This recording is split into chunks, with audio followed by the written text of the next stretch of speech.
रभिनयामि महाभिषेकम्। ॐ ह्रीं श्रीं क्लीं ऐं अरं वं वं हं शं तं पं वं वं मं मं हं हं शं शं तं तं पं पं झं झं झीं झीं छ्वीं छ्वीं रां रां ह्रीं ह्रीं द्रावय द्रावय नमोरते भगवते श्रीमते पवित्रतर्जलेञ्जलाभिषिञ्चामिति स्वाहा। तीर्थोत्तम वै नीरै क्षीरवारिधिरूपकैः स्नाप्यामि सुजन्माप्ताञ्जनान् सर्वार्थशेरिदान्। ॐ ह्रीं श्री वृषभादेवीरान्ताञ्जलि निष्णप्याम। ॐ ह्रीं श्री वृषभादेवीरान्ताञ्जलि निष्णप्याम। ॐ ह्रीं श्री वृषभादेवीरान्ताञ्जलि निष्णप्याम। ॐ ह्रीं श्री वृषभादेवीरान्ताञ्जलि निष्णप्याम। ॐ ह्रीं श्री वृषभादेवीरान्ताञ्जलि निष्णप्याम। ॐ ह्रीं श्री वृषभादेवीरान्ताञ्जलि निष्णप्याम। ॐ ह्रीं श्री वृषभादेवीरान्ताञ्जलि निष्णप्याम। ॐ ह्रीं श्री वृषभादेवीरान्ताञ्जलि निष्णप्याम। ॐ ह्रीं श्री वृषभादेवीरान्ताञ्जलि निष्णप्याम। ॐ ह्रीं श्री वृषभादेवीरान्ताञ्जलि निष्णप्याम। ॐ ह्रीं श्री वृषभादेवीरान्ताञ्जलि निष्णप्याम। ॐ ह्रीं श्री वृषभादेवीरान्ताञ्जलि निष्णप्याम। ॐ ह्रीं श्री वृषभादेवीरान्ताञ्जलि निष्णप्याम। ॐ ह्रीं श्री वृषभादेवीरान्ताञ्जलि निष्णप्याम। ॐ ह्रीं श्री वृषभादेवीरान्ताञ्जलि निष्णप्यामिति स्वाहा। श्री जी का अभिषेक करी हमने कि शुद्ध जल द्वारा धुल जाए पाप हमारा। श्री जी का अभिषेक करी हमने कि शुद्ध जल द्वारा धुल जाए पाप हमारा। गुरुवर आचार्य श्री विद्यासागर जी महाराज की, आचार्य प्रवर समय सागर जी महाराज की,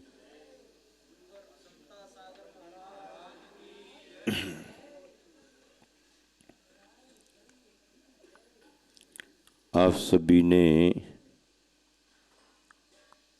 कल के दिन इस जीव के बारे में अनादि प्रवाह का क्या स्वरूप है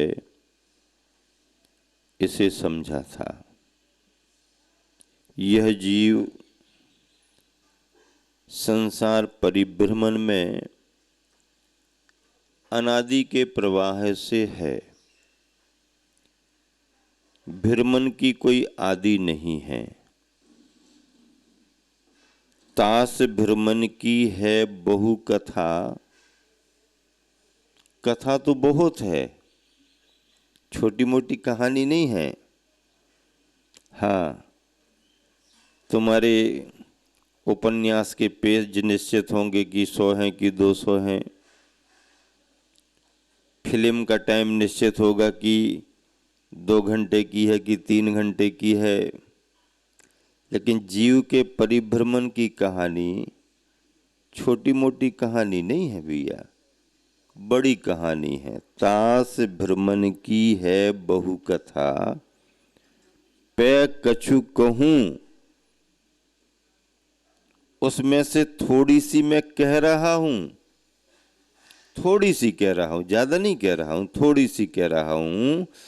और वैसी ही कह रहा हूं कही मुनि यथा,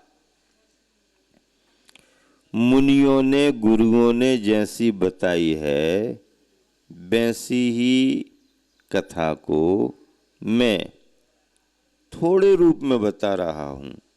है तो बहुत बड़ी कहानी, लेकिन अब इतनी कहानी न तो हमें सुनाने की फुर्सत है और न आपको सुनने की फुर्सत है।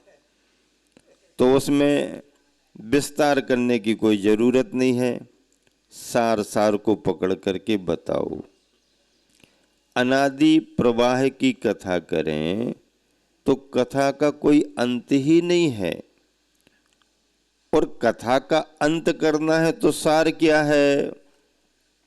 सार केवल ये है कि आप इस मूल तत्व को पकड़ो कि जीव जुदा, पुद्गल जुदा, यही तत्व का सार। और कछु व्याख्यान जो याही का विस्तार। मूल सार क्या है? जीव और पुद्गल ये दोनों अपने अपने गुण धर्मों से अलग अलग ही हैं, एक हैं ही नहीं। कर्म कभी चेतन गुण को प्राप्त नहीं हो सकता और चेतन आत्मा कभी जड़ गुणों को प्राप्त नहीं हो सकती, चाहे निगोद में रहे और चाहे निर्वाण में रहे, कहीं भी रहे। जीव अपने जीवत्वपने भाव को लेकर के रहेगा। मोक्ष हो गया है, सिद्ध बन गए हैं, तो उनका स्वभाव प्रकट है पूरा, वो ठीक है। लेकिन अगर मोक्ष नहीं भी हुआ, चार गतियों में भटक भी रहे हैं, निगोद में भी चला गया है जीव, निगोद में भी उसकी सूक्ष्म अवस्था बन गई है, तो भी निगोद की उस सूक्ष्म अवस्था में भी वह जीव अपने ज्ञान दर्शन स्वभाव को समाप्त नहीं करता, समाप्त हो भी नहीं सकता। सूरज पर कितने ही बादल क्यों ना आ जाएं, कितने भी घने से घने, काले से काले, कितने भी बादल आ जाएं, उजाला कम हो सकता है, धूप जा सकती है, दिखने में थोड़ी आपको असुविधा हो सकती है, पक्षी भी भ्रमित हो सकते हैं कि दिन गया, रात आने वाली है, आदि आदि। स्वाभाविक रूप से कार्य आप ना भी कर पाएं, ये सब संभव है। लेकिन उस स्थिति में भी अमावस की अंधेरी रात जैसा वातावरण तो नहीं बनेगा। ये सूरज की स्वाभाविक शक्ति है, जिसको कोई भी और कैसे भी बादल आकर के रोक नहीं सकते। ढांक सकते हैं, कम कर सकते हैं, लेकिन समाप्त नहीं कर सकते। दिन दिन जैसा ही रहेगा, धूप ना हो चलेगा, दिखने में कम आ रहा है चलेगा, लेकिन अमावस की अंधेरी काली रात जैसा वातावरण नहीं बनेगा। ये जीव की स्वाभाविक शक्ति है, जिसका कभी घात नहीं हो सकता। वह किसी भी पर्याय में, उन पर्याय की किसी भी अवस्था में, कर्म की कितनी भी तीव्रता क्यों न हो, वह एकेंद्रीय पर्याय में, निगोद में भी क्यों न चला जाए, लेकिन उसके जानने देखने की, ज्ञाता दृष्टा स्वभाव की जो स्वाभाविक सामर्थ्य है, वो समाप्त नहीं हो सकती। यह उसकी जैविकी शक्ति है। इस शक्ति का धारक जीव मोह के कारण संसार में भ्रमित होता रहता है, भटकता रहता है, और जब उसका मोह का प्रभाव कम होता है, कम होता है, कम होता है, तो धीरे धीरे ज्ञान की भावना आने से वही अपनी सामर्थ्य और शक्तियों का विकास करता जाता है, विकास करता जाता है, विकास करता जाता है। और जब पूर्ण विकास की स्थिति बनती है, तो उसके अंदर से सिद्धत्व की अवस्था प्रकट हो जाती है। गुण स्थानों में यही क्रम तो दिखाया गया है। गुण स्थानों का क्रम यही है। जमीन से आप ऊपर उठ करके कैसे अंतरिक्ष आसमान में जा सकते हो, बीच में कहाँ कहाँ किन किन अवस्थाओं को पार करना पड़ेगा, शास्त्रों में आप पढ़ते हो। पढ़ने में बात आपको समझ में आ सकती है, नहीं भी आ सकती है। अब अगर पढ़ने में समझ में नहीं आ रही है, सामान्य पाठक हैं, स्वाध्यायी नहीं है, तो उनको फिर उनके दृश्य दिखा दो। देखो ये ऐसा दिख रहा है, ये संसार परिभ्रमण है, मिथ्यात्व का गुण स्थान है, अज्ञानी प्राणी ऐसे ऐसे भटकता रहता है, घूमता रहता, ये करता वो करता रहता। फिर इसमें से जब इसका मिथ्यात्व कम होता है, सम्यक दर्शन आता है, चौथा गुण स्थान हो जाता है। चौथे गुण स्थान में श्रद्धान आ गया। चौथा गुण स्थान भी जब थोड़ा सा किसी तरह की मलिनता को प्राप्त हुआ तो वो मिक्स होने से श्रद्धान अश्रद्धान तीसरा गुण स्थान बन जाता है। और जब चौथे गुण स्थान से व्यक्ति श्रद्धान से छूट जाता, च्युत होता है, तो वह जब पहले गुण स्थान की ओर आता है तो बीच की अवस्था, बीच का रास्ता दूसरा गुण स्थान माना जाता है। गुण स्थानों के क्रम में पहले से दूसरे में कोई जीव जाता नहीं, दूसरे से तीसरे में नहीं जाता। पहले में रहेगा तो पहले में रहेगा, अन्यथा उसको सम्यक्त की प्राप्ति हो रही तो चौथे में जाएगा। चौथे में आने के बाद फिर उसके परिणामों से अगर गड़बड़ी हुई तो तीसरा गुण स्थान बनेगा। और अगर चौथे गुण स्थान के परिणामों से गिरा और मिथ्यात्व की ओर आ रहा है, अभी आ नहीं पाया है, बीच में है, तो दूसरा गुण स्थान बनेगा। यानी पहाड़ पर से कोई पत्थर खिसक गया और अभी नीचे तलहटी जमीन पर नहीं आया, तो बीच में जो पत्थर चल रहा है वो दूसरा गुण स्थान माना गया है। हाँ, चौथा गुण स्थान वहां पर स्थिर है, पहला गुण स्थान नीचे आ गया, लेकिन अभी बीच में है, चौथे का स्थान छूट गया, पहले के स्थान में आया नहीं, अभी रास्ते में ये दूसरा गुण स्थान बनता है। चौथे से फिर पांचवें में जाते हैं, पहले से भी पांचवें में जा सकते हैं, चौथे से छठे सातवें में जाते हैं, पहले से भी छठे सातवें में जा सकते हैं। ये गुण स्थानों का क्रम पंचम काल में 7 गुण स्थान तक की यात्रा है, 7 के आगे नहीं। पंचम काल में भरत ऐरावत क्षेत्र में मुनिजनों को छठे सातवें गुण स्थान तक की व्यवस्था है।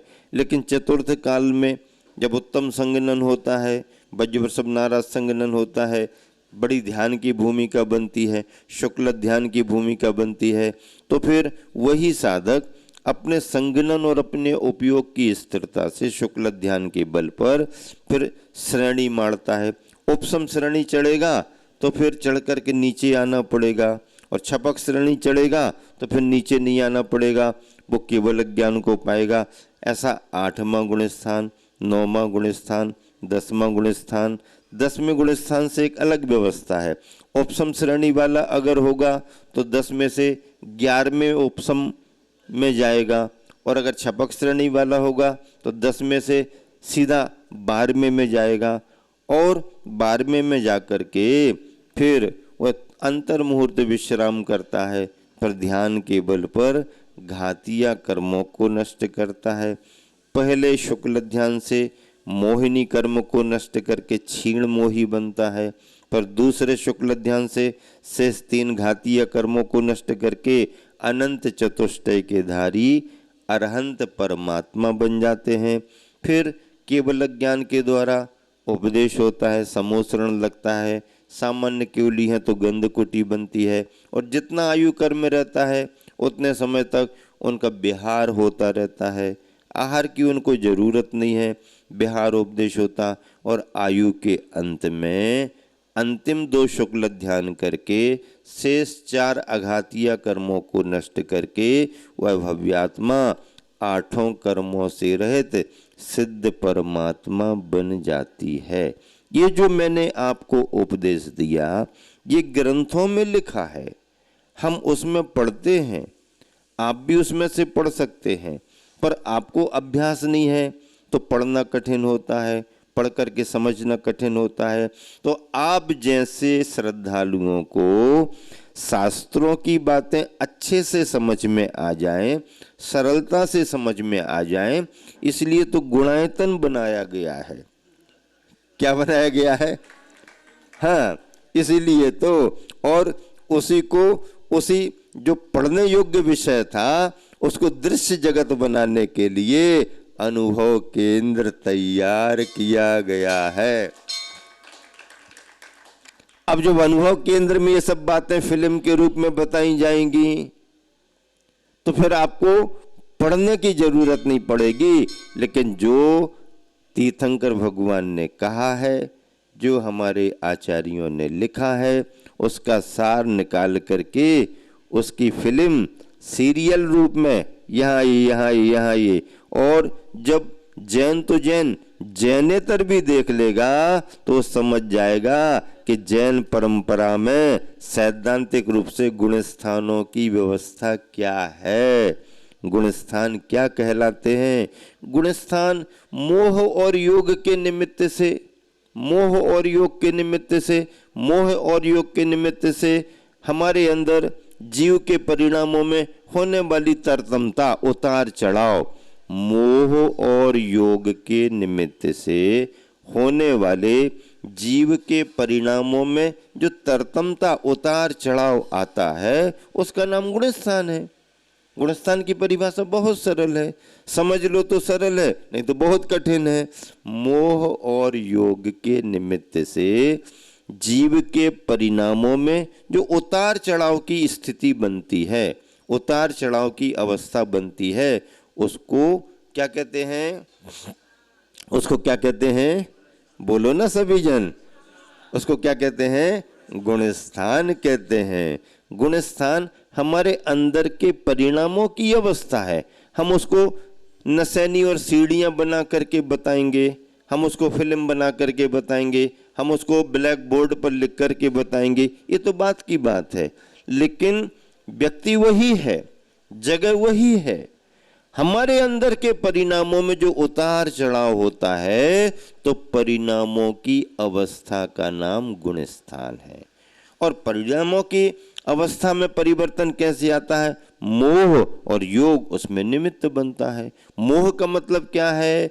मोह का मतलब है विपरीतता। मोह का मतलब है विपरीतता। वह श्रद्धानात्मक भी होती है और चारित्रात्मक भी होती है, मान्यता के रूप में भी होती है और प्रवृत्ति के रूप में भी होती है। मान्यता के रूप में जितना विपरीत भाव है वो दर्शन मोह कहलाता है। मान्यता के रूप में जो विपरीत भाव है वह दर्शन मोह कहलाता है। और कसाई की तीव्रता में जो विपरीत रूप क्रिया प्रवृत्ति होती है, कसायों के प्रभाव से जो विपरीत रूप हमारी क्रिया होती है वो चारित्र मोह कहलाता है।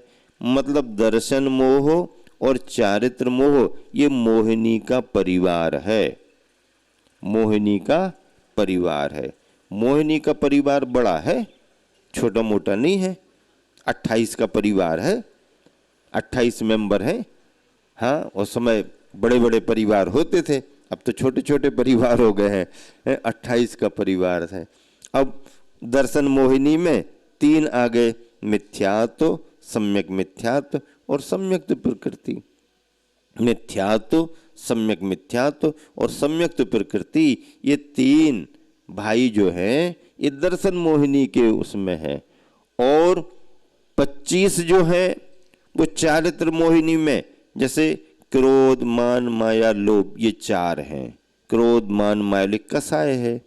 क्रोध, मान, माया, लोभ 4 हैं। ये 4 जो हैं ये 4 अवस्था वाले हैं। अनंतानुबंधी की स्थिति वाले भी हैं, अप्रत्याख्यान की स्थिति वाले भी हैं, प्रत्याख्यान की स्थिति वाले भी हैं, संजुलन की स्थिति वाले भी हैं। तो ये 4 में जोड़ने से 16 हो जाते। और 9 इनके सहयोगी जो स्वतंत्र काम नहीं करते, इनके सहयोग से करते हैं। कसाय के सहयोग से जो काम करते हैं वो 9 कसाय कहलाते हैं। 9 कसाय यानी ईसत कसाय। ईसत कसाय यानी किंचित कसाय। किंचित कसाय का मतलब है किसी के साथ, विकलांग है वो, उसको बैसाखी की जरूरत पड़ेगी, चल तो सकता है लेकिन सहारा हो तो चल सकता है। तो 9 कसाय जो हैं वह कसाय के साथ ही अपना फल देती हैं। तो 9 कसाय, ईसत कसाय, किंचित कसाय कौन कौन सी हैं? हास्य, रति, अरति, शोक, भय, जुगुप्सा, स्त्रीभेद, पुरुष भेद, नपुंसक भेद, ये 9। तो ये 9 और वो 16, कितने हो गए? 25। ये 25 का परिवार चारित्र मोहिनी का परिवार है। ये 25 का परिवार जो है चारित्र मोहिनी का परिवार है और ये 3 का परिवार दर्शन मोहिनी का परिवार है। तो 25 और 3 28, ये मोहिनी इन परिणामों के निमित्त से इन परिणामों के निमित्त से जीव में जो परिवर्तन आ रहा है, एक मोह। योग क्या है? योग किसे कहते हैं? योग की परिभाषा क्या है? आत्म प्रदेश परिस्पंदः योगः। आत्मा के प्रदेशों में जो परिस्पंद यानी हलन चलन होता है। परिस्पंद का अर्थ क्या होता है? हलन चलन। आत्मा के प्रदेशों में यानी जीव के प्रदेशों में जो हलन चलन होता है उसका नाम योग है। और यह हलन चलन परिस्पंदन मन के निमित्त को लेके होता है, वचन के निमित्त को लेके होता है और शरीर काय के निमित्त को लेकर के होता है। इस मन वचन और काय की प्रवृत्ति को योग कहते हैं। क्या कहते हैं? काय वांग मनः कर्म योगः। योग की परिभाषा क्या है? काय वांग मनः कर्म। काय वचन और मन का जो कर्म है, मन की जो क्रिया है, काय की क्रिया, वचन की क्रिया और मन की जो क्रिया है, इसको योग कहा गया है। काय वांग मनः कर्मः, कर्म यानी उसकी क्रिया, ये क्या हो गई? योगः। और यह योगः स आश्रवः, इस योग से ही कर्म का आश्रव होता है। इस योग से तो गुणस्थान की जो परिभाषा बनी है उसमें मोह और योग के निमित्त से होने वाले जीव के परिणामों की तरतम अवस्था, तरतम तरतम तरतम मच मोर मोस्ट, इंग्लिश में आता है, संस्कृत में तर प्रत्यय तम प्रत्यय, सुख तर सुखतम, दुख तर दुखतम, ऐसे। तो ये उसकी उतार चढ़ाव की अवस्था, मोह और योग के निमित्त से होने वाले जीवों के परिणामों की तरतम अवस्था का नाम क्या है? गुणस्थान है। ये गुणस्थान 14 होते हैं। कितने होते हैं गुणस्थान? कितने होते हैं गुणस्थान? 14 होते हैं। अभी पंचम काल में कितने गुणस्थान हैं? 7 गुणस्थान हैं। मुनि महाराजों के कौन से गुणस्थान होते हैं? 6ठा 7वां। वृत्तिग्रस्तों का 5वां गुणस्थान। और सामान्य से जो जिन भक्त श्रद्धालु जन हैं, भेद विज्ञान को जानते हैं, आत्मा परमात्मा और कर्म के सिद्धांत पर विश्वास रखते हैं, तत्व के प्रति अपनी समीचीन दृष्टि रखते हैं, ऐसे घर में रहने वाले श्रावक श्राविका ग्रस्त जन चतुर्थ गुणस्थान वाले अविरत सम्यक दृष्टि माने जाते हैं। अब फिर तीसरे दूसरे गुणस्थान की व्यवस्था अलग है। और पहला गुणस्थान किनका होता है? अनादि प्रवाह में रहने वाले संसारी जीवों में जो अज्ञानता है, जो सम्यक्त्व का अभाव है, तत्व की जो उन्हें प्रतीति नहीं है, तत्व का ज्ञान नहीं है, ऐसे समस्त संसारी प्राणी प्रथम गुणस्थानवर्ती मिथ्या दृष्टि माने जाते हैं। दृष्टि के साथ ही मिथ्या लगा। अभी उन्हें उस चीज का सही सही क्या, करो ना करो बात की बात है, लेकिन उस चीज को सही समझ तो लो। हाँ, तो सम्यक दृष्टि के पास में समीचीन दृष्टि आ जाती है। अभी वो चारित्र का पालन नहीं कर रहा, लेकिन उसकी दृष्टि में समीचीनता ये आ गई कि उसको हे और उपादेय का ज्ञान हो गया। क्या करना है क्या नहीं करना है ये ज्ञान हो गया। और उसने अपना लक्ष्य बना लिया है कि मुझे करने योग्य कार्य ही करना है, नहीं करने योग्य नहीं करना। लेकिन अभी मैं छोड़ नहीं पा रहा हूं, ये बात अलग है, लेकिन करूंगा तो मैं यही। ऐसी दृष्टि जिनकी बनती है उसको सम्यक दृष्टि कह दिया। और ऐसी दृष्टि जिसकी नहीं बन पाती उसको सम्यक शब्द हटा करके दृष्टि तो दृष्टि है, मिथ्या दृष्टि कह दिया। ये जो गुणस्थान की विवेचना है, ये जैन सिद्धांतों का मूल आधार है। इस आधार से ही हम अपनी सारी व्याख्याएं करते हैं। अरहंत भगवान जब समोसरण में विराजमान होते हैं, 13वें गुणस्थान की स्थिति बनती है। अगर तीर्थंकर हैं, तीर्थंकर प्रकृति का उदय आ गया तो समोसरण लगेगा, गणधर रहेंगे, धर्मोपदेश होगा। सामान्य मुनि अगर केवल ज्ञान प्राप्त कर रहे हैं तो उनका भी 13वां गुण स्थान होगा, लेकिन तीर्थंकर प्रकृति नहीं है तो समोसरण नहीं बनेगा, केवल गंधकुटी की रचना होगी। और आयु के अंत में अघातिया कर्म नष्ट होते ही वो सभी भव्यात्मा सिद्धात्मा बन जाते हैं। आचार्य पूज्यपाद स्वामी ने कहा, मोहेन संवृतम ज्ञानम स्वभावम लभते नहीं। क्या कहा? मोहेन संवृतम ज्ञानम स्वभावम लभते नहीं। मोह से आवृत ज्ञान, मोह से ढका हुआ ज्ञान, मोह से आच्छादित ज्ञान अपनी स्वाभाविक शक्ति को प्राप्त नहीं कर पाता। उसकी स्वाभाविक शक्ति क्या है वो प्राप्त नहीं, समझ भी नहीं पाता। मोहेन संवृतम ज्ञानम स्वभावम लभते नहीं, मत्ता यथा पुमांसानाम मदन को द्रवई। जैसे कोई मादक पदार्थ का सेवन कर ले तो वो व्यक्ति उन्मत्तता को प्राप्त हो जाता है, भ्रमित जैसा हो जाता है। शराब अगर किसी ने पी ली तो उस नशे की अवस्था में उसको सही सही ज्ञान नहीं रहता है। वो लय में, धुन में कुछ करता रहे, सही भी करता रहे, धुन में तो सही करता रहेगा, पर वो धुन में करेगा, वो विवेक से नहीं करेगा। उसको ये पता नहीं कि ये सही है, और गलत करने की भी धुन आ जाए तो भी उसको पता नहीं कि हम गलत कर रहे।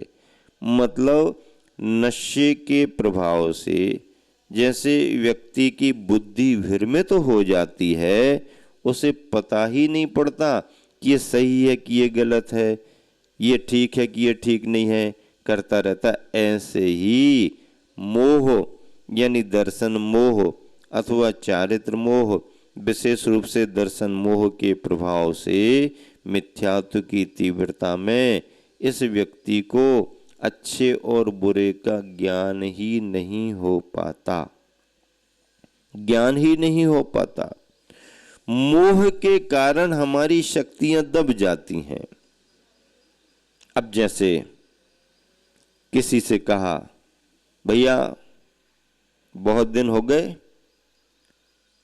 कुछ तो करो। क्या करना महाराज जी? चतुर्मास चल रहा है, पर्व त्योहार आ रहे हैं, अष्टमी चतुर्दशी आती है, उपवास कर लो। उपवास महाराज जी, उपवास करना है? हाँ, उपवास कर लो। कैसा वाला उपवास करना? क्या पूछता है? कैसा वाला उपवास करना? कैसा उपवास कर सकते? जैसा दूसरे लोग करते हैं ना, अनाज को छोड़ करके बाकी सब, वैसा वाला कर लें क्या? अनाज को छोड़ के बाकी सब में तो बहुत कुछ है। हाँ, तो वही वाला, तो अनाज नहीं खाएंगे, बाकी चलेगा, ऐसा वाला कर लें क्या? नहीं, ऐसे उपवास का कोई महत्व नहीं। तो कैसा वाला करना? कैसा वाला करना? अपने यहाँ जैसा किया जाता है वैसा करो। तो क्या करें फिर? दूध पानी लेके कर लें? दूध पानी लेके कर लें?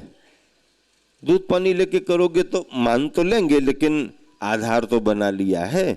तो कैसा उपवास करें? चारों प्रकार के आहार को छोड़ना पड़ेगा। चारों प्रकार के, पानी भी नहीं लेंगे, हाँ, पानी भी नहीं लिया जाता है तो उपवास माना जाता। महाराज जी बहुत सारे जन तो पानी लेकर के उपवास करते हैं। हाँ करते हैं, उनको भी आशीर्वाद देते हैं, उनकी भी प्रशंसा करते हैं। क्यों? अकेला पानी लिया भी नहीं जाता है, वो तो प्रकृति विरुद्धता ना हो जाए और उसका तप आगे बढ़ता रहे, इसलिए वो पानी ले लेता है। बाकी पानी भी ज़्यादा लिया नहीं जाता, और वैसा पानी लिया टिकता भी नहीं है। खेत में माटी ना हो और पानी आप डाल दो तो टिकेगा कहाँ? पानी तो माटी से टिकता है, भोजन से पानी टिकता है, भोजन है ही नहीं तो पानी पानी क्या करेगा? तो महाराज जी बहुत से लोग तो हाँ, अगर वह जल लेकर के भी उपवास करते हैं तो उसको हम जलोपवास कह देते हैं। क्या कह देते हैं? जलोपवास। और ऐसा लिखा भी गया है, अगर पानी लेकर के भी किसी ने उपवास किया तो वो जलोपवास है। फिर उसमें ये देख लेते हैं पानी कितना ले रहा है, अगर लेने की छूट भी दे दी जाए तो भी ज़्यादा नहीं ले पाएगा, क्योंकि अकेला पानी लिया नहीं जाता। फिर भी पानी आधार बनता है, शरीर के लिए पानी भी आधार बनता है। पानी को भी एक आहार माना गया है, जलाहार है। अब भले ही हम उसको आपकी व्याख्या में और प्रोत्साहन में उसको उपवास के रूप में आशीर्वाद दे दें, ठीक है जलोपवास कर लो, लेकिन जल भी एक आधार बनता है। और जैन परंपरा में उपवास की परिभाषा में 4 प्रकार के आहारों का त्याग बतलाया है। क्या बतलाया है? 4 प्रकार के आहार का त्याग बतलाया है। अन्नम, पानम, खाद्यम, लेह्यम। अन्न, पानक, खाद्य और लेह यानी स्वाद, 4 प्रकार के आहारों के त्याग करने का नाम उपवास है। अब जब हम ऐसी व्याख्या कर रहे थे तो एक पढ़ा लिखा आदमी खड़ा हो गया और कहने लगा, महाराज जी 4 प्रकार के आहारों का तो हम त्याग करके उपवास कर सकते। क्या कहने लगा? बोले ठीक है महाराज जी, आपने कहा हम 4 प्रकार के आहार का त्याग कर देंगे, उपवास कर लेंगे, लेकिन उसमें बीड़ी सिगरेट तो चलेगी ना? तो हमने कहा बीड़ी सिगरेट चलेगी? तो बीड़ी सिगरेट कैसे चलेगी? बोले वो कौन से आहार में आएगी? अन्न में आएगी कि पान में आएगी, खाद्य में आएगी कि लेह में आएगी? कौन से उसमें आहार में आएगी? तो मैं भी सोच में पड़ गया। अन्न में उसको ले नहीं सकते हैं, पानक ले नहीं सकते हैं, खाद्य है नहीं, स्वाद है नहीं, तो किस में लेंगे उसके लिए? अब जब उसने पूछा तो कुछ तो बताना पड़ेगा। उसने सही पूछा, दिमाग से पूछा और ऐसा रास्ता निकाला जो मूल को ही समाप्त करने वाला है। अरे उपवास करेगा, बीड़ी सिगरेट पिएगा? तो बोले पिए या ना पिए, लेकिन अगर कोई तर्क करता है तो उसको कौन से आहार में ग्रहण करके त्याग करें? कौन से आहार में ग्रहण करके त्याग करें?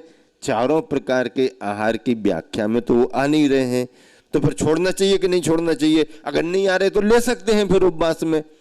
मैंने कहा नहीं, देखो बीड़ी सिगरेट का त्याग तो पहले कराएंगे, उसके बाद एकासन और उपवास की व्यवस्था तुम्हारे को बताएंगे। वो किसी प्रकार के आहार में हो या ना हो, वो सामान्य से धुआं या गैस भी क्यों ना हो, लेकिन वो मादकता को पैदा करती है और मादकता के साथ कभी भी किसी का उपवास होता नहीं है। वह एक तरह से पे मतलब धूम्रपान में आ जाएगा और धूम्रपान का त्याग तो पहले ही कराया जाता। लेकिन तर्क उसका सुन करके थोड़ी देर मैं भी उसमें आ गया। मैंने कहा भाई इसका तर्क तो अपने दिमाग से सही दे रहा, परंपरा गलत है ये बात अलग है, लेकिन उसका उत्तर तो देना पड़ेगा। उत्तर भी उसके लिए उस रूप में दिया। जो व्यक्ति जैसा प्रश्न करे तदनुरूप उसको उत्तर वैसा देना पड़ता है। हाँ, उल्टा भी प्रश्न करे तो भी हमें सीधा होकर के उत्तर देना पड़ेगा। उसने उल्टा प्रश्न किया, हम भी उल्टा जवाब दे दें, जमेगा नहीं मामला। एक बार एक व्यक्ति ने आकर के प्रश्न किया, महाराज जी गंधोदक दाएं हाथ से लेना चाहिए कि बाएं हाथ से लेना चाहिए? क्या प्रश्न कर दिया? गंधोदक दाएं हाथ से लेना चाहिए कि बाएं हाथ से भी ले सकते हैं? अब मैंने सोचा कि इस प्रश्न में और भी कुछ प्रश्न छिपे होंगे, तभी तो इस तैयारी से आया है। अब अगर हम इसको ये कहते हैं कि दाएं हाथ से ही लेना चाहिए तो अपने कई तर्क रखेगा कि बाएं से क्यों नहीं लेना चाहिए, बाएं से क्यों नहीं लेना चाहिए, बाएं से क्यों नहीं लेना चाहिए। और अगर हम कहते हैं कि बाएं से भी ले सकते हैं तो ये भी अपने तर्क रखेगा कि बाएं से नहीं लेना चाहिए, बाएं से नहीं लेना चाहिए, बाएं से नहीं लेना, तैयारी से आया है। और अब इसके लिए संतुष्ट करना है, समाधान देना है, तो उत्तर क्या दें? तो मैंने कहा कि भाई साहब आपका प्रश्न ये है कि गंधोदक दाएं हाथ से लेना चाहिए कि गंधोदक बाएं हाथ से लेना चाहिए। तो मेरा कहना आपसे ये है कि गंधोदक भगवान का परम पवित्र माना गया है। जिन बिंबों के अभिषेक है, जिन बिंब से स्निपित होकर के आया है, मंत्रों से प्रतिष्ठित प्रतिमाओं का स्पर्श करके जल आया है, तब गंधोदक बना है। ऐसा परम पवित्र गंधोदक हमें विनय पूर्वक दोनों हाथों से लेना चाहिए। कैसा?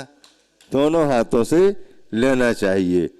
अब वो चुप रह गया, कहने लगे महाराज जी आपने तो हमारे सारे प्रश्न खत्म कर दिए, आपने तो हमारे सारे प्रश्न खत्म कर दिए। तो हमने कहा कि भैया तुम्हारी तैयारी को देख करके ही हमने ये उत्तर दिया है। अगर तुम्हारी इतनी तैयारी नहीं होती तो हम आपको उत्तर देते कि गंधोदक को परम पवित्रता के साथ दाएं हाथ से ही लेना चाहिए, लेकिन तैयारी आपकी बहुत थी तो हमने कहा उत्तर ऐसा देना चाहिए ताकि आगे के प्रश्न भी समाप्त हो जाए। हमारे गुरुवर आचार्य श्री भी जब कभी भी कोई प्रश्न करता, जिज्ञासा करता, तो जिज्ञासा करने वाले की जिज्ञासा के साथ साथ उसके हाव भाव को पहले पकड़ते थे। ये किस अभिप्राय से पूछ रहा है? अगर सरलता से पूछ रहा है तो उसको सीधा जवाब मिलेगा। अगर मान लीजिए वो कुटिलता से, छल से, किसी दूसरे तरीके से पूछ रहा तो उसको झुंझला करके नहीं, मुस्कुरा करके ही देंगे, लेकिन इस तरीके का उत्तर देंगे कि उसके आगे के सारे प्रश्न भी समाप्त हो जाएंगे। बंधुओं, मोहेन संभृतम ज्ञानम स्वभावम लभते नहीं मत्ता यथा पुमांसानाम यथा मदन को द्रवई। जैसे कौदों मादक जो होते हैं वो खाने में आ जाएं तो उसकी उन्मत्तता आ जाती है। कोई व्यक्ति नशीला पदार्थ खा ले, उन्मत्तता आ जाती है। ऐसे ही मोह के परिणाम से प्रभावित होकर के ये जीव अपनी पहचान को और अपने स्वभाव को भूल रहा है। और जब मोह का प्रभाव कम होता है, असर कम होता है, तो इसकी चेतना जागृत होती है। फिर यह अपनी आत्मा की सारी शक्तियों को उद्घाटित कर लेता है। देखो, अगर अपन किसी से कहो कि उपवास कर लो, हमारी सामर्थ्य नहीं, अनुकूलता नहीं, ये परेशानी वो परेशानी, एक आसन कर लो। एक आसन भी कैसे करें, अभी अनुकूलता नहीं है, बहुत मेहनत करना पड़ती, भागा दौड़ी। अच्छा तो ऐसा करो वैसा करो, बाजार का ही खाना छोड़ दो आज, नहीं वो तो और भी नहीं जमेगा, घर का छुड़वा दो तो फिर भी जम जाएगा, बाजार का छोड़ना नहीं जम पाएगा। अच्छा ऐसा वैसा। और अब देखो छोड़ने में पीछे हो रहा। अभी घर से भोजन करके निकला, भरपेट भोजन करके निकला, बाजार में जाके खड़ा है, कोई परिचित मिल गया, वो नाश्ता कर रहा था, उसने आग्रह कर लिया बहुत दिन बाद आप मिले हुए यार, बार बार तो मिलते नहीं है, थोड़ा आप भी ले लो। नहीं अभी भोजन करके आया हूँ, भरपेट भोजन करके आया हूँ।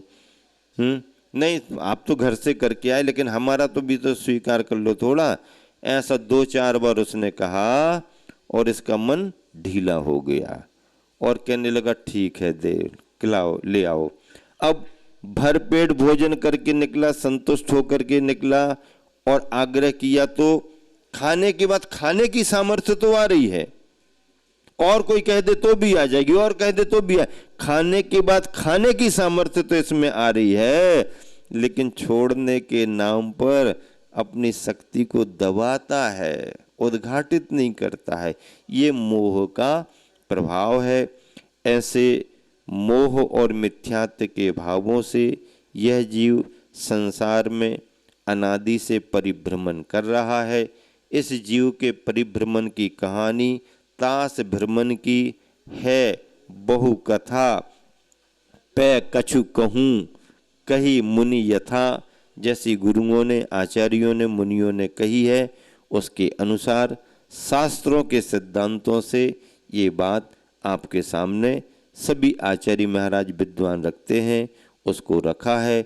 कथा तो बहुत बड़ी है, हरि अनंत, हरि कथा अनंता। जैसे भगवान अनंत है तो भगवान की कथा भी अनंत है, ऐसे ही संसारी प्राणी भी अनंत अनंत हैं, तो इसकी कथा भी अंतहीन है। उतनी न सुनने का तुम्हें समय है न सुनाने का हमें समय है। उसमें से ही जितना तुम्हें समय है और जितना हमारे सुनाने की क्षमता है उसके अनुसार पे कछु कहूँ कही मुनि यथा। आज का सार यही है। धर्मनाथ भगवान का आज निर्वाण कल्याणक दिवस है। पर्वतराज पर बहुत सारे श्रद्धालुजन आर्य संघ मुनि संघ लाड़ू अर्पित करने की भावना से उपस्थित हैं। उनकी वंदना सानंद संपन्न हो और हम सब यहीं तलहटी में बैठ कर के भगवान के चरणों में प्रार्थना कर रहे हैं कि भगवान आपको जैसा मोक्ष प्राप्त हुआ है हम सभी को भी वैसा ही मोक्ष प्राप्त हो। महावीर भगवान की जय। धर्मनाथ भगवान की जय। आज की नित्य शांतियारा के पुण्यार्जक हैं गन्नौर से श्रोमणी संरक्षक श्री विजय राज दुलारी जी, राजेंद्र जी, गीता जी, अनिल जी, ममता जी, प्रवीण, नमन, अयशा, यशिका, निकिता, शुभम, युक्ति, जैन शाह परिवार। गुड़गांव से श्रोमणी संरक्षक संजय जी, रेणु जी, राशिका जी, तरुण सौर्या, अंजय, निशा, नमन, वंशका, जैन चौधरी परिवार। कोलकाता से गुणायतन के शिक्षक अध्यक्ष विनोद जी, किरण जी, राहुल जी, ऋतुम जी, सौरभ जी, काला शाह परिवार। भोपाल से श्रोमणी संरक्षक राजेश जी, निशा जी, रौनक जी, भाली, रोनी, अंक, रोनांग जी, बड़कुल शाह परिवार। कोलकाता से सुमीर मल जी, नर्मदा देवी जी, अजय, रिंकू, अरविंद, पिंकी, कोसाक, लवन्या, भव्य, तक्षी, चुड़ीवाल शाह परिवार। गड़ागुड़ा मुंबई से श्रोमणी संरक्षक दिनेश कुमार जी, सुरेश कुमार जी, अनुराग, आदिवीर, माया कांति, शिल्पी, अनुशौर्या, ईश्वरिया शाह परिवार। वेस्ट स्टेशन टेक्सास से श्रोमणी शिक्षक प्रेमलता जी, विजय, मंजू, गगन, केटी, अरु, गौरव, निहल, करीना, चांदनी शाह परिवार। गुवाहाटी कोलकाता से कावरीलाल शिवड़ी, शिवलेवल छाड़ा परिवार से श्रीमती रत्नमणि देवी शेठी, श्रीमती इंदिरा देवी शावड़ा, सुरेंद्र जी, प्रीति, सिद्धांत, रिया सोलोनी, अजित मोनिका, आयुषी, अर्णव, विनीत, तितिका, विमान, ऋतु, सुधीर, निश्चित, हार्दिक, समझ, चुड़ियाल, शेठी शावड़ा परिवार। कोलकाता में बेंगलुरु से पवनगा से दीपानंद देव शेठी, विनय शिमला, विकास रिंगा, वेक्षंध्या, विशाल, अनिता, रोहित, मेघना, शाहिल, प्रियांक, पलक, जयादित्य, ऋषिल, कबिस, दत्त शेठी परिवार। सिंगापुर से श्रोमणी शिक्षक विनोद जी, श्रीमती अर्चना, शिल्पा, चिराग, श्रीमती छाया, श्रीमती सरोजन शाह परिवार। कोलकाता से श्रोमणी शिक्षक प्रेम जी, प्रमलिया जी, पुत्र श्रेयांश, ऋषि शाह परिवार। कन्नौज से श्रोमणी शिक्षक रमेश जी, मयूर जी, कल्पना, अमरीश, विजयलक्ष्मी, प्रत्युष, प्रियांश, शांजन शाह परिवार। फिरोजाबाद से श्रोमणी शिक्षक ललितेश जी, कमलेश जी, दिनेश मीना, मुकेश अंजू, नितिन पूजा, अंकित, रूबी, पारस, निशु, श्यांश, आची, अंतमतांसी, वाणी, विजयप्री, जैन शाह परिवार। जयपुर यूएसए न्यूयॉर्क से श्रोमणी शिक्षक दिनेश कुमार जी, विनीता जी, वैभव, अक्षिता, सुनीश, सोनम जी, श्रीमती दिव्या, धवल जी, श्रीमती जानवी, अक्षय जी, अरहंत, आराध्या, विराज, आव्या, पापड़ीवाल शाह परिवार।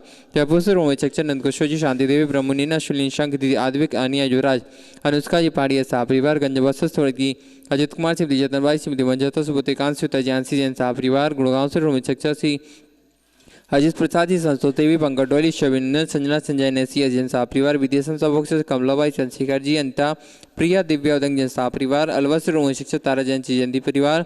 व्यसन सबक से अजय मधु जी, अतुलिना, अदिविरिया जी, अंजू मेहता, अमित मेहता शाह परिवार। कन्नौज से श्रोमणी शिक्षक कन्नौज से श्रोमणी संरक्षक चिंतामणि सवाई जैन शाह परिवार। कोलकाता से श्रोमणी शिक्षक चंद्र देवी, द्रौपदी, मोतीलाल जी, शांतिलाल जी, सुमति देवी, निर्मल मीना, विजयलक्ष्मी, अजय कंचन, यासिका, अंकिता, गौरव, नैतिक जी, शराबगी शाह परिवार। किशनगढ़ से श्रोमणी शिक्षक श्री कंवरलाल जी, अशोक जी, सुशीलाई पाटनी, सुरेश जी, शांता जी, मेवाल जी, तारिका जी, मुनीश, सुचि, विकास, विनय, ईशा, बेबी, शादी आदि मान्य, अरन जी, पाटनी, समस्त आर के माँ परिवार। कटनी से श्रोमणी शिक्षक श्री उत्तमचंद जी, Prabha ji, Anurag, Johi, Anuj, Vibha, doctor Jay, doctor Abhilash, doctor Sudeep, doctor Abha, Nishka, Arogya, क्या प्रांजल, नकरण, इसका समस्त कोयला वाला परिवार। कोलकाता श्रोमणी शिक्षक रमेश जी, अनिल जी, जयश्री, ऋषा, मयंक, जयश्री, ऋषभ, ऋषा, मयंक, शैली, शुभम, पल्लवी, एकांत जी, सरागी शाह परिवार। वापी गुजरात से श्रोमणी शिक्षक भूपिन जी, रेखा जी, अंकुश, प्रेक्षा, निशा, देव, मायड़ा, हुमर शाह परिवार। अहमदाबाद से श्रोमणी शिक्षक दिनेश जी, भावना, अनिल, चिराग, आस्था, बिलगी जी शाह परिवार। जयपुर, इंदौर, जयपुर से श्रोमणी शिक्षक विमला देवी, मुकेश कुमार, चंदनवाला जी, विजय, ममता, संजय, ज्योति, इतिका, तेज, लाइसा, प्रांश, कामनी, प्रज्वल, तब दीपिका, लबीना, दीपांशु, अभी, असरती, वदनी, पाटौदी, काशलीवाल परिवार। नमो सिद्धानम नमो आर्याण नमो वज्राण नमो लेशभ्य श्रावणम चत्तारि मंगलम अरंता मंगलम सिद्धा मंगलम श्रावमंगलम केवली पन्नतो धम्मो मंगलम चत्तारि लोगोत्तमा अरंता लोगोत्तमा सिद्धा लोगोत्तमा श्राव लोगोत्तमा केवली पन्नतो धम्मो लोगोत्तमो चत्तारि शरण पवजामि रन्ते शरण पवजामि सिद्धि शरण पवजामि शाहु शरण पवजामि केवली पन्नतम धम्मं शरण पवजामि। ओम ह्रीं अनादि मूल मंत्रेभ्यो नमः। सर्व शांतिम तुष्टिम पुष्टिम च कुरु कुरु। ओम नमो हरते भगवते श्रीमती श्रीमद पांच तीर्थंकराय द्वादश परिवेष्टिता शुक्ल ध्यान पवित्र सर्वज्ञ शंभु सिद्धाय बुद्धाय परमात्मने परम सुखाय त्रिलोकमय व्याप्तानंद संसार चक परिमर्दनाय अनंत ज्ञान दर्शन वीर सुखास्पदाय त्रिलोक शंकराय सत्य ज्ञान सत्य ब्रह्मणे धरणन प्रणामंडल मंडिताय ऋषारिका श्रावक श्राविका पुरुषत संगोपसर विनाशनाय घाति कर्म नाशनाय घाति कर्म नाशनाय अबादम अस्माकम मृत्युम अतिकामम रतिकामम क्रोधम पापम वैरम च अग्निवायु वयम सर्वशत्रु विघ्नम सर्वोपसर्गम सर्वविघ्नम सर्वराज भयम सर्वचौर दुष्ट भयम सर्वमृग भयम सर्वमात्मक भयम सर्वपरमंत्रम सर्वशूल रोगम कुक्षि रोगम सर्वरोगम ज्वर रोगम च सर्वनरमारीम सर्वगजासु गोमह सजमारीम सर्वशस्यधान वृक्ष लता गुलम पत्र पुष्प फलमारीम सर्वराष्ट्रमारीम सर्वदेशमारीम सर्विषमारीम सर्वेताल शाकनी डाकनी भयानी सर्वेदनीयम सर्वमोहनीयम सर्वकर्माष्टकम ओम सुदर्शन महाराज चक्रविक्रम तेजोवल स्वारी वीर शांतिम जीवानंदनम जनानंदनम भव्यानंदनम गोकुलानंदनम सर्वराजानंदनम सर्वयजमानानंदनम सर्वम दुखम आनंद पच पच कुट शीघ्रम शीघ्रम यशुकम तुष्लोकेशु व्याधि व्यसन वर्जितम अभ्यम क्षेम आरोग्यम स्वस्तिरस्तु विदिते श्री शांतिरस्तु सदास्तु तुष्टिरस्तु सदास्तु। श्री चंद्रपुर दिगंबर जैन मंदिर गुणायतन मधुबन में शांति धारा संपन्न हो रही। शांति धारा का उद्देश्य है विश्व में शांति हो, सभी जीव सुखी रहें, स्वस्थ रहें। गुरुवर आचार्य श्री विद्यासागर जी के महाराज का स्मरण करते हम सब यही भावना भाते हैं कि इसी तरह जन धर्म जन शासन की प्रभावना निरंतर बढ़ती रहे। इस उद्देश्य की पूर्ति के लिए आज के शांति धारा के पुण्यार्चक परिवारों में प्रथम शांति धारा कर्ता परिवार गुणायतन के शिरोमणि संरक्षक श्रीमती चंदा देवी, निर्मल जी, बीना विजय, याशिका, अंकिता, गौरव जैन कोलकाता निवासी। अगली शांति धारा विनोद जी, बबीता जैन, हर्षित, मनीषा, देवांश, देवन्या छावड़ा परिवार पटना गुवाहाटी। श्री राजकुमार जी, प्रेमा जी, टोंगिया परिवार 50वीं वर्षगांठ के उपलक्ष्य में। दिलीप जी, एकता जी, विकास जी, शिल्पा जी, मनीष, श्वेता समस्त टोंगिया परिवार हजारीबाग। ब्रह्मचारिणी सुनीता दीदी, प्रेमचंद जी, पादम कुमार, पारस, श्रीमती अनीता, रश्मि जनभाषा, मोहित, कैलाश चंद, श्रीमती निर्मला, श्रीमती प्रियंका, मंत्र, राजकेश, एकता, ऋषभ, ईशिका, मयंक, श्वेता, सानिध्य की, किमियरा जैन कथावाला परिवार कानपुर। सौ विद्या, महावीर, सम्यक, निर्मल सराब परभनी। पवन कुमार जी, कौशिक काला, जियागंज मुर्शिदाबाद। श्री जैन, अनुपमा जैन पुणे निवासी। ब्रह्मचारी विकास भैया के परिवार से श्रीमती सुषमा, शुभम, प्रतीक्षा, विधि दीदी, वैभव नायक। सागर निवासी रता खर्रा सब क्या लिखा है, कुछ भी लिखते हैं। विकास, बबीता जैन, निर्मला जैन, स्वास्थला वितु, ये क्या लिखा? खुरई ऐसा लिखा जाता? जरा सीखो, इतना बड़ा काम कर रहे हो तुम। विकास, बबीता जैन, निर्मला जैन, स्वास्थला हेतु प्रयागराज। उपस्थित सभी श्रद्धालु जन, सकल दिगंबर जैन समाज मधुबन, जैन जैनेतर बंधु मधुबन, सभी मुनिशंग आर्यिका संघ त्यागी वृत्तियों के आहार विहार की निर्विघ्नता हेतु स्वाध्याय साधना लाभ हेतु शांति धारा संपन्न हो रही है। हम सभी महाराज जियों के साथ नगर के सभी त्यागी वृत्ति, उनके परिवारीजन, सभी कार्यकर्ता, उनके परिवारीजनों के लिए आज की ऑनलाइन शांति धारा के पुण्यार्जक हैं विदिशा से राहुल जी, श्रीमती रोशनी जी की वैवाहिक वर्षगांठ के उपलक्ष्य पर। बेंगलुरु से doctor A Nirmal Kumari Sudha N Kumar ji के वैवाहिक वर्षगांठ के उपलक्ष्य पर, मुंबई से श्रीपाल सौगवती साधना जी के वैवाहिक वर्षगांठ के उपलक्ष्य पर, खुरई से मनोज जी श्रीमती सुमन जी के वैवाहिक वर्षगांठ के उपलक्ष्य पर, जयपुर से महावीर जी पाटनी श्रीमती मधु जी पाटनी वैवाहिक वर्षगांठ के उपलक्ष्य पर, मैयर से पवन कुमार जी बबली जी एन वैवाहिक वर्षगांठ के उपलक्ष्य पर, देहरादून से सुषमा जी महेश जी के वैवाहिक वर्षगांठ के उपलक्ष्य पर, जयपुर से श्री रतनलाल जी गंगवाल जन्मदिन के उपलक्ष्य पर, सिहोरा से जितेंद्र मोहन जी के जन्मदिन के उपलक्ष्य पर, ऊना से नीरज जी के जन्मदिन के उपलक्ष्य पर, पुणे से मानसी प्रशांत देशमाने जन्मदिन के उपलक्ष्य पर, दिल्ली से ललित जी नरेश जैन परिवार, मिर्जापुर से शिशिर पांडे जी के स्वास्थ्य लाभ हेतु, मैनपुरी से प्रियंका अमित जी के स्वास्थ्य लाभ हेतु, गिरिडीह कोलकाता से नेहा जी धर्मपत्नी विनोद कुमार जी के स्वास्थ्य लाभ हेतु।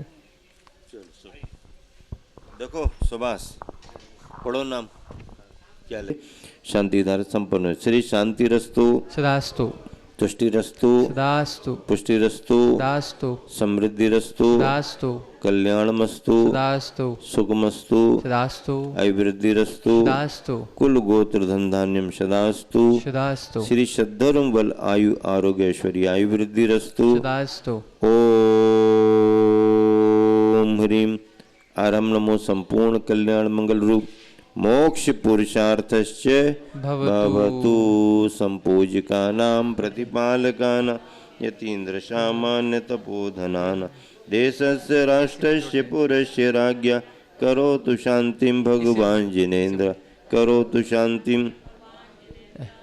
शांतिं भगवान जिनेन्द्र। बोले शांतिनाथ भगवान की चिंतामणि पारसनाथ भगवान की, मूलनायक चंदाप्रभु भगवान की, गुरुवर आचार्य श्री विद्यासागर जी महाराज की जय। आचार्य पर्वत समय सागर जी महाराज की जय। बोलिए परम पूज्य मुनिवर श्री क्षमता सागर जी महाराज की जय। नाग कुमार मिले त्रय होय, श्री अष्टापद मुक्ति मंझाते, वंदो नित सुरत संभाय, तिनके चरण नमो चितलाय। बंसी स्थल बन के डिग होय, पश्चिम दिशा कुंतु गिरि सो, कुलभूषण देश भूषण ना, तिनके चरणन करहु प्रणाम। जसरथ राजा की स्तुति कहे, देश कलिंग 500 लहे। कोटि शिला मुनि कोटि प्रमाण, वंदन करूं जोड़ी जुग पान। समवसरण श्री पार्श्व जिनंद,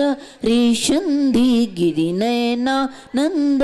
वरदातादि पंच ऋषिरास्ते, वंदो नित तरम जिहार। मथुरापुरी पवित्र उद्यान, जम्बू स्वामी जी निर्वाण। चरम केवली पंचम काल, ते वंदो नित दीन दयाल। तीन लोक के तीरथ जहाँ, प्रतिवंदन कीजेता।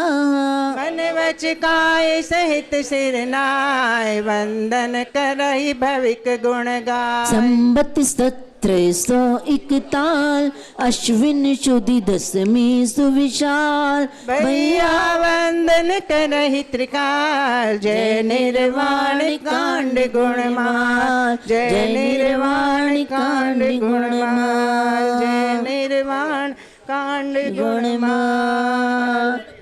चैत जेठ शुक्ल तिथि चौथ की, हो से वेद ते पाए। जगत पूज्य पद पूजियो, पूजो अम्मा। धर्म जिनेश्वर पूजो, बोलिए धर्मनाथ भगवान की जय। धर्मनाथ जिनराज भगवान की जय जय जय। रुकिए रुकिए, धर्मनाथ जिनराज का कूट सुदत्त वर्जे। मन वच तन कर पूजूं, शिखर समेत अजय। ओम नीम जेठ शुक्ल चतुर्थ्याम मोक्ष मंगल मंडिताय, श्री धर्मनाथ जिनेन्द्राय अर्घ्यम निरपामिति। भगवान के मोक्ष कल्याणक महामहोत्सव की, धर्मनाथ भगवान की, धर्मनाथ भगवान की। शाश्वत तीर्थ चेत